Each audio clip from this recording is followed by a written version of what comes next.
Hydrogen के समस्थानिकों के बारे में पढ़ेंगे। किसके बारे में पढ़ेंगे बाबू? हाइड्रोजन के समस्थानिक, है ना।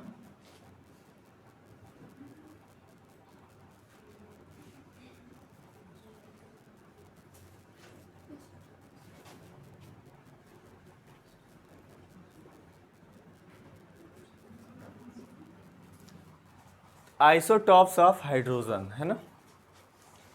अब हाइड्रोजन के समस्थानिकों के बारे में हम पढ़ेंगे और यहाँ से बहुत सारे प्रश्न बनते हैं, इसलिए जो पॉइंट है आपका इम्पॉर्टेंट है, मोस्ट इम्पॉर्टेंट है, ठीक है ना, याद रखिएगा। अब सबसे पहले हाइड्रोजन के समस्थानिकों के बारे में पढ़ना है, तो उससे पहले आप ये बताओ कि ये समस्थानिक क्या होता है। आप केमिस्ट्री पढ़े होंगे, आप 9th में 10th में भी मिला होगा, 11th में भी मिला होगा कि समभारिक और समस्थानिक किसे कहते हैं, आपको पढ़ाया गया होगा। अगर किसी को याद आ रहा हो तो बताओ, समस्थानिक किसे कहते हैं? वेरी गुड, बहुत बढ़िया। मतलब वे तत्व जिनकी परमाणु संख्या एक समान हो और द्रव्यमान संख्या अलग अलग हो, मतलब समस्थानिक किसे कहते हैं बाबू? तो जिनका परमाणु क्रमांक क्या होगा? एक समान होगा, है ना, एक समान होगा, और द्रव्यमान संख्या अलग अलग होगा, या फिर इसी को हम लिखते हैं भिन्न भिन्न होगा, तो उसे हम क्या कहेंगे? समस्थानिक कहेंगे। क्लियर हो रही है बात? ये भी परीक्षाओं में पूछा गया, इसके परिभाषा से भी प्रश्न बने हैं कि समस्थानिक किसे कहते हैं। तो याद रखिएगा, जिन तत्वों के परमाणु क्रमांक एक समान होंगे, द्रव्यमान संख्याएं भिन्न भिन्न होंगी, उन्हें हम समस्थानिक कहेंगे। क्लियर हो गई बात? तो आपकी बारी है, बोलना है, ठीक है। समस्थानिक किसे कहते हैं बाबू? परमाणु क्रमांक एक समान, और उसे हम क्या कहेंगे? और समभारिक किसे कहते हैं? इसका उल्टा कर दो, जिनका द्रव्यमान संख्या एक समान हो और परमाणु क्रमांक भिन्न भिन्न, उसको हम समभारिक कहेंगे, ठीक है। बात समझ में आ गई? इसका उल्टा कर दोगे समभारिक हो जाएगा। अब हम आते हैं हाइड्रोजन के ऊपर। अब हाइड्रोजन के समस्थानिकों के बारे में पढ़ना है, तो हाइड्रोजन के समस्थानिक मुख्य रूप से 3 होते हैं। कितने होते हैं? 3 होते हैं, और तीनों बहुत ही ज्यादा मोस्ट इंपॉर्टेंट है। ध्यान से देखिएगा, हाइड्रोजन के जो समस्थानिक होते हैं उनकी संख्या 3 होती है। एक जो होता है जिसका नाम है प्रोटियम, क्या नाम है बाबू? प्रोटियम, ठीक है। एक का नाम है ड्यूटीरियम, क्या नाम है बाबू? ड्यूटीरियम। और एक का नाम है ट्राइटियम, क्या नाम है? ट्राइटियम, ठीक है।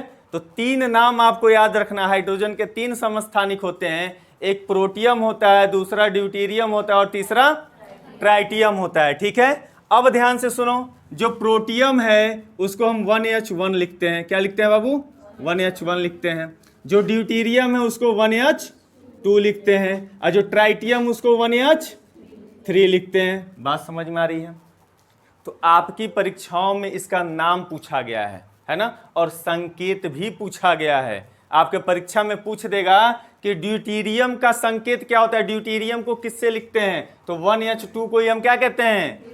ड्यूटीरियम कहते हैं। और ड्यूटीरियम को डी से भी डिनोट किया जाता है। अंग्रेजी का जो बड़ा लेटर वाला डी होता है, ड्यूटीरियम को उससे भी डिनोट किया जाता है। क्लियर है? बात समझ में आ रही है? तो आपसे पूछेगा हाइड्रोजन के 3 समस्थानिक होते हैं, कौन कौन बताओ? पहला प्रोटियम, ड्यूटीरियम और ट्राइटियम। क्लियर है? अब देखो यहां से एक और अगर डीप में जाके प्रश्न पूछेगा तो क्या पूछेगा, और ये बड़े एग्जामों में पूछा जाता है। कहता है कि जो प्रोटियम होता है इसमें केवल एक प्रोटॉन होता है। प्रोटियम में कितना प्रोटॉन? एक प्रोटॉन होता है। ड्यूटीरियम में कितना प्रोटॉन? एक होता है, और एक न्यूट्रॉन होता है। क्या होता है?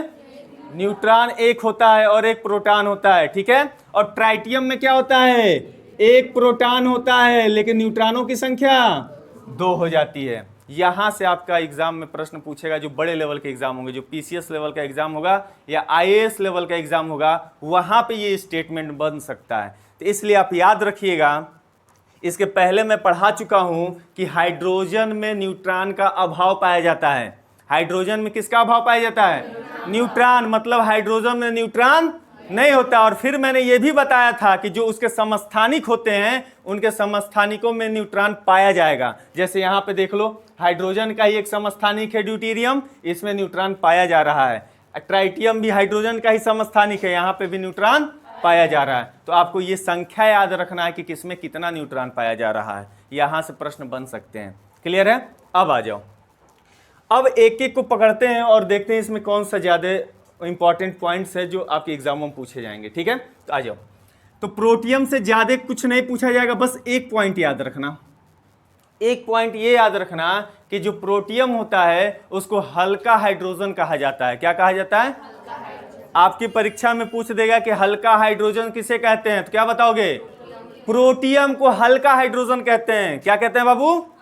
हल्का हाइड्रोजन कहते हैं। हल्का हाइड्रोजन कहते हैं, हल्का हाइड्रोजन कहते हैं। ठीक है, इसमें बस एक पॉइंट याद रखिएगा जो आपके परीक्षा के लिए इंपॉर्टेंट है।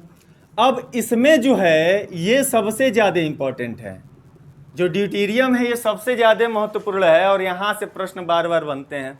ठीक है, जो ड्यूटेरियम है इसको सबसे पहले याद रखो, डी से डिनोट करते हैं, लिखते हैं। इसका प्रतीक क्या है? डी है। और 1H2 से भी लिखते हैं इसको। ठीक है, और जो ड्यूटेरियम है बाबू, इसमें कितने प्रोटॉन होते हैं? एक। और न्यूट्रॉन कितने होते हैं? एक होते हैं। क्लियर है? अब देखो, कहता है कि ड्यूटेरियम को भारी हाइड्रोजन कहते हैं। क्या कहते हैं? यहां कंफ्यूजन, आप कंफ्यूजन में मत रहिएगा। ठीक है ना, ये आपका भारी हाइड्रोजन है और ये हल्का हाइड्रोजन है। तो आप याद रखिएगा, पहला पॉइंट, इसे क्या कहते हैं? भारी हाइड्रोजन कहते हैं। हाइड्रोजन कहते हैं। क्लियर हो गई बात? याद रहेगा। चलिए, अब देखो यहां से जो दूसरा पॉइंट बहुत ही ज्यादा महत्वपूर्ण है, क्या पूछता है? कहेगा कि जो ड्यूटेरियम है या जो भारी जल है, या फिर ड्यूटेरियम का खोज किसने किया था? आपके परीक्षा में पूछ देता है कि ड्यूटेरियम का खोज किसने किया था। तो 3 वैज्ञानिकों का नाम याद रखिएगा। एक वैज्ञानिक का नाम है यूरे, जो दूसरे हैं उनका नाम ब्रिकवेड, और जो तीसरे हैं उनका नाम है मर्फी। क्या नाम है? मर्फी। इन्होंने कब किया था इसका खोज? तो 1931 ईस्वी में, 1931 में। कब किया था? 1931 में। तो आप याद रखिएगा, ड्यूटेरियम की खोज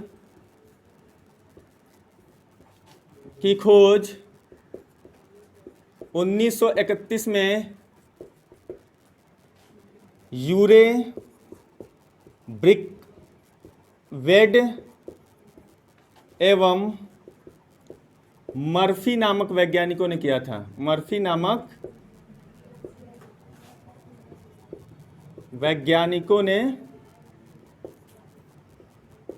किया था।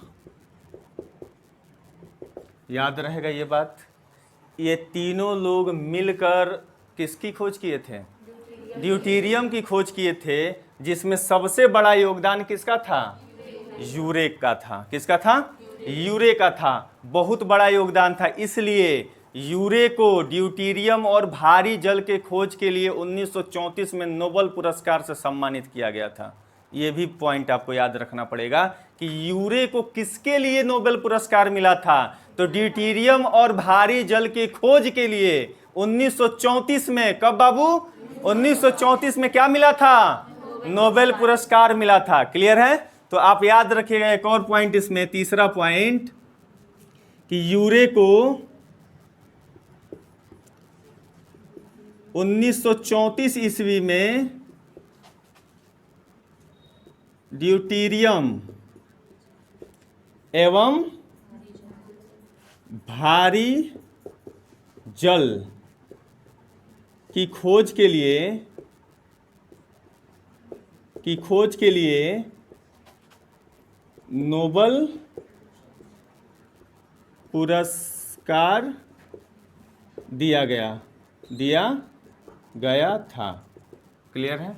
कब दिया गया था? 1934 में। अब आ जाओ, अब कहोगे सर ये भारी जल क्या होता है ना? भारी जल क्या होता है? और आपकी परीक्षा में भारी जल बार बार पूछता है, कई बार पूछा गया है कि भारी जल का सूत्र क्या होता है ना? तो D2O आप पढ़े होंगे, क्या होता है D2O?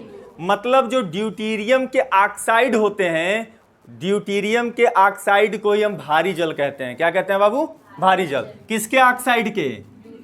ड्यूटीरियम के जो ऑक्साइड होंगे वो हमारे क्या कहलाएंगे?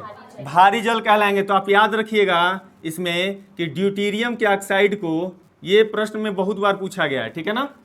ड्यूटीरियम के ऑक्साइड, तो ड्यूटीरियम का ऑक्साइड का मतलब D2O को ही हम क्या कहते हैं? को ही भारी जल कहते हैं, जल कहते हैं। तो भारी जल किसे कहते हैं? बता दो जल्दी। भारी जल का सूत्र D2O, याद रखना, कई बार वनडे एग्जाम में पूछा गया है, ठीक है? अब आ जाओ, अब कहता है कि ये जो भारी जल है ना बाबू, इसका एक और चीज याद रखो, आपकी परीक्षा के लिए इंपॉर्टेंट है। कहता है कि भारी जल जो है कितने डिग्री सेल्सियस पर जम जाता है ना? उसका जो टेम्परेचर वो मान आपको याद रखना पड़ेगा। तो आप याद रखिएगा कि जो भारी जल होता है वो लगभग 3.8 डिग्री सेल्सियस पर जम जाता है। क्या हो जाता है बाबू? 3.8 डिग्री सेल्सियस पर जम जाता है। तो आप याद रखिएगा भारी जल 3.8 डिग्री सेल्सियस पर जम जाता है। लगभग में है, घट बढ़ सकता है, कोई दिक्कत नहीं है। अब देखो, भारी जल में सबसे ज्यादा इंपॉर्टेंट एक और चीज, उपयोग। इसका उपयोग कहाँ होता है? बताओ, किसी को याद आ रहा है? भारी जल का उपयोग हम कहाँ करते हैं? जो नाभिकीय विखंडन होता है, जो परमाणु रिएक्टर होते हैं, जो परमाणु भट्ठी होती है जहां से बिजली उत्पादित की जाती है, तो वहां पे न्यूट्रॉनों की गति को मंद करने के लिए, मतलब मंदक के रूप में इसका उपयोग करते हैं। किसके रूप में करते हैं? किसके मंदक के रूप में? न्यूट्रॉनों को कम करने के लिए, उसकी गति को कम करने के लिए। तो आप याद रखिएगा, नाभिकीय विखंडन में, नाभिकीय विखंडन किसे कहते हैं? कल बताया, उस दिन बताया था,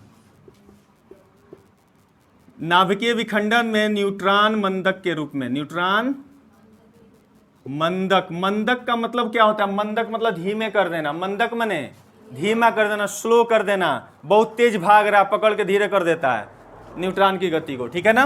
न्यूट्रॉन मंदक के रूप में। ये बार बार प्रश्न पूछा जाता है, ये बहुत ज्यादा इंपॉर्टेंट है, ठीक है? बात समझ में आ गई? तो इस तरह से हमारा ड्यूटीरियम से संबंधित इतने पॉइंट्स आपको याद होने चाहिए, आपकी परीक्षाओं में बार बार पूछे जाते हैं, ठीक है? अब देखो, अब हम इसके आगे बढ़ते हैं, ट्राइटियम के पास आते हैं।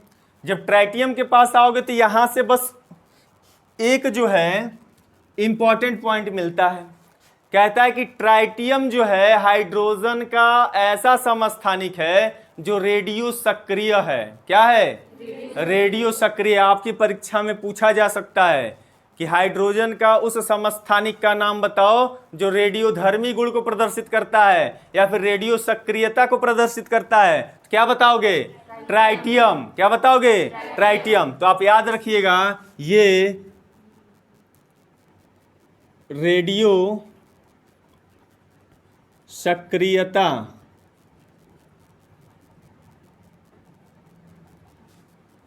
ये रेडियो सक्रियता को दर्शाता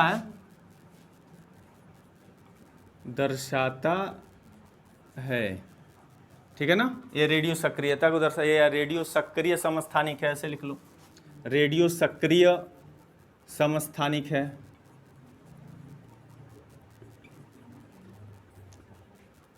यह हाइड्रोजन का रेडियो सक्रिय समस्थानिक है, यह हाइड्रोजन का रेडियो सक्रिय समस्थानिक है। तो हाइड्रोजन के समस्थानिकों से संबंधित आपको इतने पॉइंट याद होने चाहिए।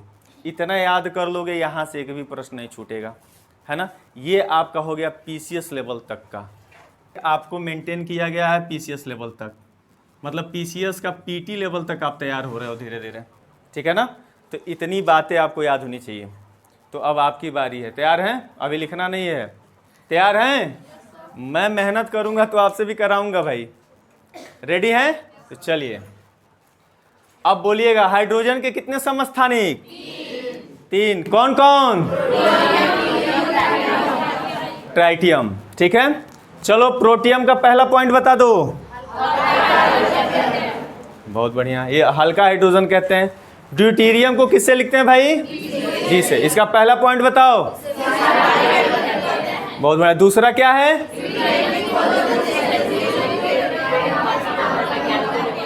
देखो बोर्ड पे ही देख के बोलना है, लेकिन बोलो बोलो, सभी लोग बोलो। ठीक है, तीसरा पॉइंट क्या है?